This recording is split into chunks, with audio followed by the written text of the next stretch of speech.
रहे थे, जिसमें मैंने आपको बताया हिंदी के उपसर्ग होते हैं, संस्कृत के उपसर्ग होते हैं, अन्य भाषाओं के भी उपसर्ग होते हैं। आज हम पढ़ेंगे उपसर्ग, आपको पता ही है आगे जुड़ता है। आज हम पढ़ेंगे संस्कृत के उपसर्ग। किसके उपसर्ग पढ़ेंगे? संस्कृत के उपसर्ग। संस्कृत भाषा के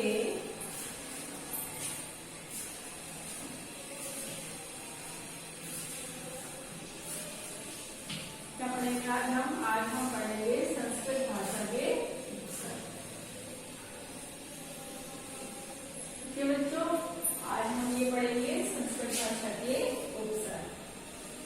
देखिए, संस्कृत भाषा के उपसर्ग दे रहे हैं ए, है ना। अब ए का अर्थ भी क्या होता है और इसके उदाहरण कैसे बनाने हैं वो आप बनाएंगे। वो क्या करेंगे? वो आप बनाएंगे, उदाहरण कैसे बनाने हैं। हाँ बच्चों, संस्कृत भाषा के जैसे ये ए उपसर्ग दे रखा है, तो ए का अर्थ क्या होता है? इसका अर्थ होता है अभाव या निषेध, मना करने के भाव में भी होता है। इसलिए हम इसके कई उदाहरण बना सकते हैं। जैसे ज्ञान में ए उपसर्ग जोड़ा तो ये क्या बन गया? ये बन गया अज्ञान। क्या बन गया? अज्ञान बन गया। इसी प्रकार से हमें उपसर्ग को आगे जोड़कर नए शब्द बनाने हैं। ठीक है, और देखते हैं बहुत सारे 22-23 होते हैं। अन होता है, अति होता है, अनु, अप, अभी, आ, उत। अब हम इनके उदाहरण देखते हैं। अन जो होता है ना, वो भी निषेध के अर्थ में ही आता है, मना करने के अर्थ में ही आता है। अब जैसे अन उपसर्ग लगाइए और कोई नया शब्द बनाएंगे, तो देखो अपन लगाते हैं चार। चार जो गणित की संख्या होती है, चार कोई वस्तु के लिए जो हम ये चिन्ह प्रदर्शित करते हैं, इसमें लगाओ अन। ठीक है, जब अन उपसर्ग लगाते हैं तो यहाँ पर दीर्घ संधि हो जाती है और ये बन जाता है आपका अनाचा। क्या बन जाता है? अनाचा। ठीक है, इस प्रकार से आपको इनको लगाना है। अब जैसे अति का है, अति यानी अधिक के अर्थ में प्रयुक्त होता है, बहुत ज्यादा के अर्थ में हम अति का प्रयोग करते हैं। तो यहाँ अति का अर्थ हो जाएगा अधिक। अब अति के लिए बनाओ, जैसे आवश्यक, अति आवश्यक, जैसे रिक्त होता है ना, रिक्त खाली रहने को बोलते हैं रिक्त, है ना। अब इसमें अगर अति लगाओगे तो ये बन जाएगा अति रिक्त।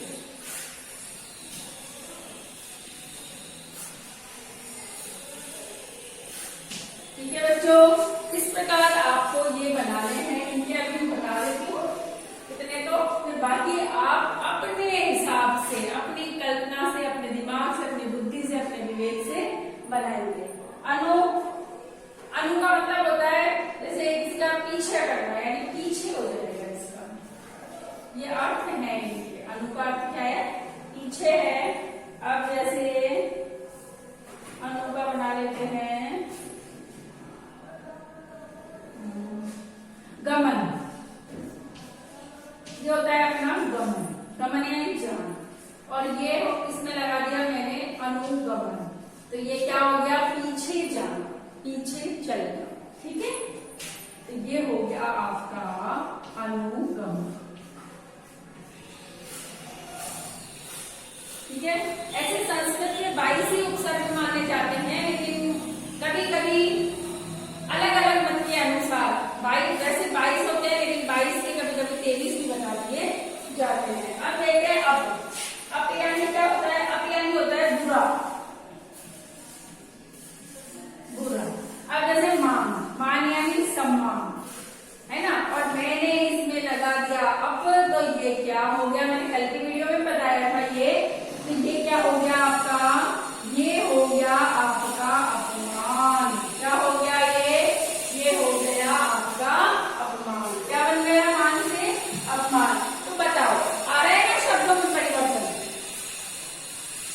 में परिवर्तन हो रहे हैं। अभी का देखते हैं, अभी का होता है सामने, अभी का क्या होता है, सामने होता है अभी का, ठीक है। अब सामने होता है, अब देखते हैं अभी का क्या होगा, मान से ही लेते हैं, मान प्लस अभी करेंगे तो ये क्या बन जाएगा, अभिमान।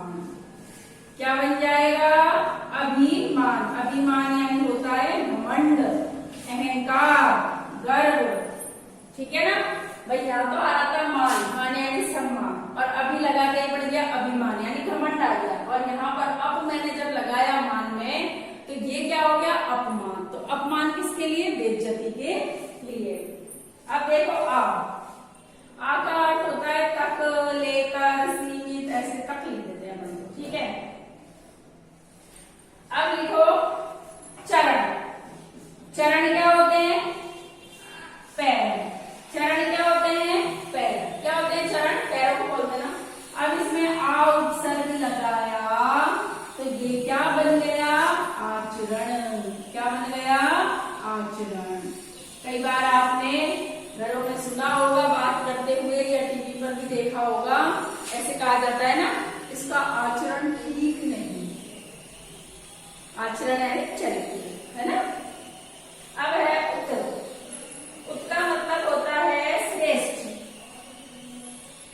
उत का मतलब क्या होता है, श्रेष्ठ होता है या उन्नति होता है। अब जैसे मान लो सहा, सहाय लिखा है, जय जी कहते हैं सहाय जी, है ना। अब मैंने यहाँ पे लगा दिया उत, तो ये क्या बन जाएगा, ये बन जाएगा आपका उत्साह।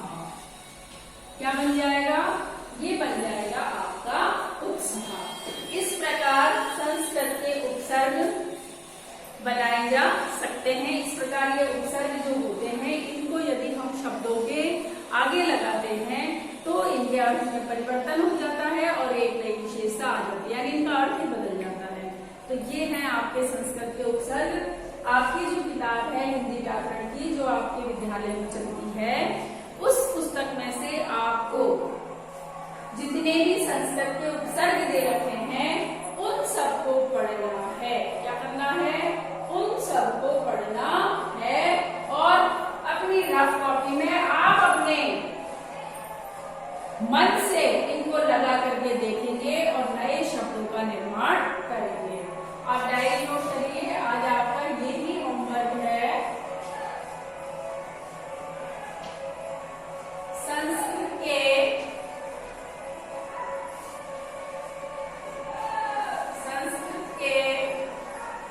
उपसर्ग पढ़े और याद करें, ठीक है बच्चों। ये आपको संस्कृत के उपसर्ग पढ़ने हैं और याद करने हैं। इसका जो भी होमवर्क होगा, पहले संस्कृत के उपसर्ग का पहले मैं वो आपको भेजूंगी, फिर आप हिंदी के उपसर्ग चालू करेंगे। आज की क्लास में तो बस इतना ही। अगली क्लास में हम फिर मिलेंगे, तब तक पढ़ते रहिए, मस्त रहिए।